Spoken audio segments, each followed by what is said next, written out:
반갑습니다. 큐티 뿌띠 가족 여러분. 또 말씀으로 함께 만나게 돼서 너무나 감사하고 기쁩니다. 오늘 함께 나눌 말씀은 고린도전서 15장 1절부터 11절까지 말씀인데요. 여러분들 큐티 책을 펴시고 성경책을 펴시고 함께 말씀 나누기 전에 기도함으로 주님 앞에 나갔으면 좋겠습니다. 기도하시겠습니다. 사랑하는 하나님, 이 시간 하나님의 말씀 앞에 섭니다. 우리에게 말씀하시고 가르치시고 주님의 기뻐하시는 뜻을 보여주시옵소서. 모든 시간 주님께 맡겨드리며 예수 그리스도의 이름으로 기도드렸습니다. 아멘. 네, 우리 함께 말씀을 읽도록 하겠습니다. 고린도전서 15장 1절에서 11절까지 말씀 천천히 눈으로 따라오시던지 같이 목소리로 합독하도록 하겠습니다.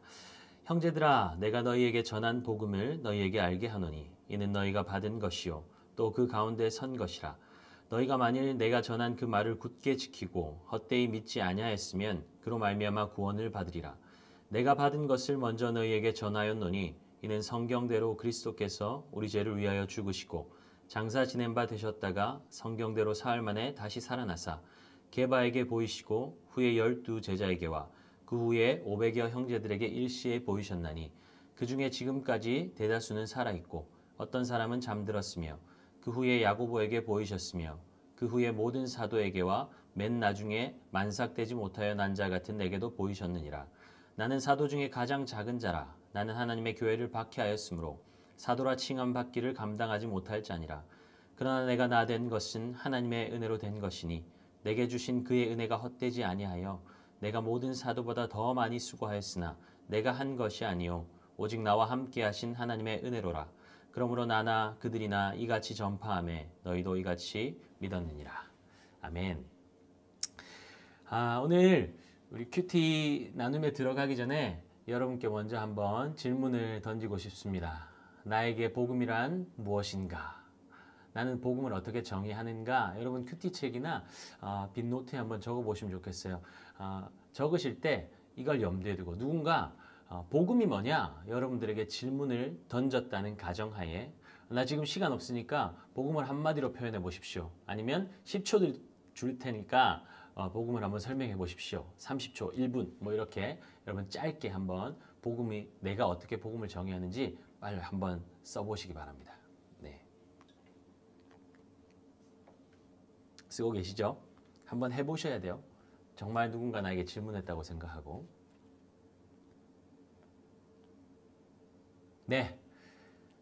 네, 여러분 복음이 무엇입니까? 복음이 무엇입니까? 굿 뉴스죠. 영어로 굿 뉴스죠. 좋은 소식, 복된 소식이라는 것이죠.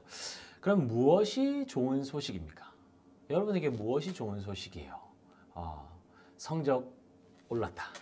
아니면 용돈이 올랐다. 좋은 친구 생겼다. 뭐 이런 게 굿 뉴스가 될 수도 있겠죠. 그런데 여러분 그것들은 영원하지 않잖아요. 그렇죠? 우리에게 영원한 복음, 우리에게 영원한 굿뉴스가 무엇일까요? 죄 때문에 영원히 멸망받아 죽을 우리에게 영원히 살 길이 열렸다는 게 굿뉴스 아닙니까? 우리에게 영원한 생명의 길을 열어주신 분이 누구이십니까? 바로 예수 그리스도시죠. 그래서 복음을 한마디로 정의한다면 복음은 예수 그리스도다. 아멘입니까? 네. 우리의 복음은 예수 그리스도 한 분밖에 될 수가 없습니다. 예수 그리스도께서 십자가에서 우리가 받을 죄의 형벌을 대신 받으시고 죽으셨고 성경에 약속하신 대로 죄와 사망의 권세를 이기시고 사흘 만에 부활하셨습니다. 그 복음의 핵심을 바울은 지금 다시 이야기하고 있는 것입니다. 3절, 4절 말씀을 함께 읽도록 하겠습니다. 내가 받은 것을 먼저 너희에게 전하였노니 이는 성경대로 그리스도께서 우리 죄를 위하여 죽으시고 장사 지낸 바 되셨다가 성경대로 사흘 만에 다시 살아나사. 복음의 핵심은 예수 그리스도의 십자가 죽으심과 부활입니다. 복음의 핵심이 무엇이라고요? 예수 그리스도의 죽으심과 부활입니다. 죽으심으로 끝나버렸다면 우리에게는 복음이 될 수가 없는 것이죠. 소망이 될 수가 없는 것이죠. 예수님께서 십자가에서 자기의 몸으로 모든 죄값을 치르시고 죽으시고 다시 부활하셨기 때문에 우리에게 영원한 생명의 약속이 주어진 것입니다. 그렇다면 바울이 이 복음의 핵심을 다시 언급하고 있는 이유는 무엇일까요? 2절에 그 단서가 있습니다. 한번 2절 말씀을 함께 읽도록 하겠습니다. 2절 너희가 만일 내가 전한 그 말을 굳게 지키고 헛되이 믿지 아니하였으면 그로 말미암아 구원을 받으리라. 바울이 전한 복음을 헛되이 믿지 아니하였으면 구원을 받을 텐데 헛되이 믿는 사람들이 있다는 말 아닙니까? 당시 고린도 교회 안에 복음의 핵심인 부활을 부정하는 헛되이 믿는 자들이 있었기 때문에 바울은 그들을 염두에 두고 복음의 기초를 다시 그들에게 설명하고 있는 것입니다. 4절에 보면 바울은 예수님께서 장사되셨다가 성경대로 사흘 만에 다시 살아났다고 말하고 있죠. 예수님께서 장사되어 무덤에 들어갔다라는 말은 무슨 말입니까? 실제로 죽음을 경험하셨다는 것이잖아요. 당시 예수님의 부활을 부인하는 사람들은 예수님이 진짜로 죽은 것이 아니었고 너무나 큰 고통 때문에 잠시 기절했다가 정신이 돌아와서 스스로 무덤에서 걸어 나갔다라고 주장하거나 혹은 예수님의 시신을 제자들이 훔치고 예수님께서 부활하셨다고 거짓 소문을 낸 것이라는 주장을 했습니다.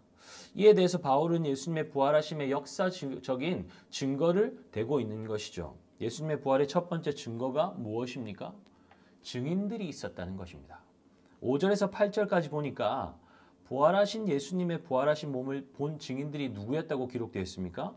게바, 12제자, 500여 형제, 야고보, 바울, 여러분 이렇게 수많은 증인이 있는데 어떻게 거짓말을 하겠어요?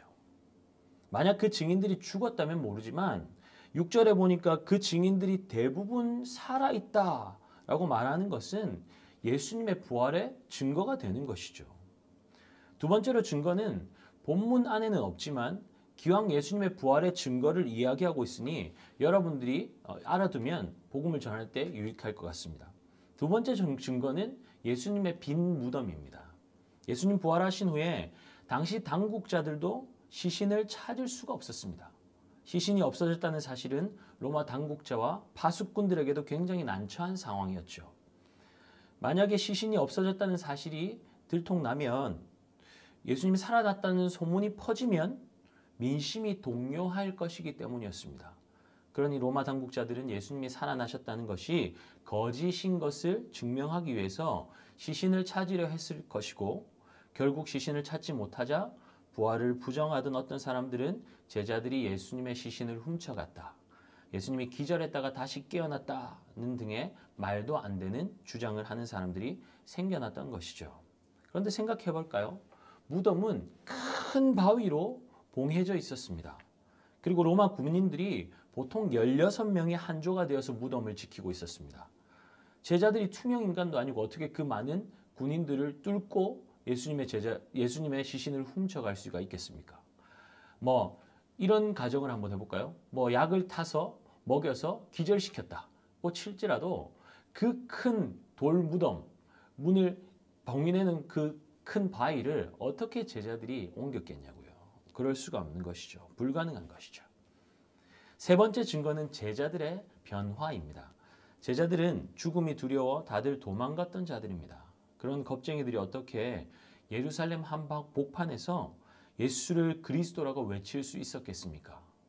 그들도 죽을 수 있는 상황인데 무엇이 그들을 변화시킬 수 있었을까요? 그들을 변화시킨 것이 있었다는 증거죠. 예수님을 만나기 전 바울은 어떤 사람이었습니까? 9절에서 예수 그리스도를 통해 변화되기 전에 자신의 삶을 소개하고 있습니다. 9절 나는 사도 중에 가장 작은 자라 나는 하나님의 교회를 박해하였으므로.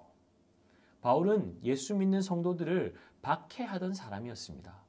그런데 어떻게 자신이 가진 모든 것을 해로 여기고 예수 그리스도를 아는 지식이 가장 고상하다고 고백하고 생명까지도 귀한 것으로 여기지 아니하고 복음을 전하는 자의 삶을 살게 되었습니까?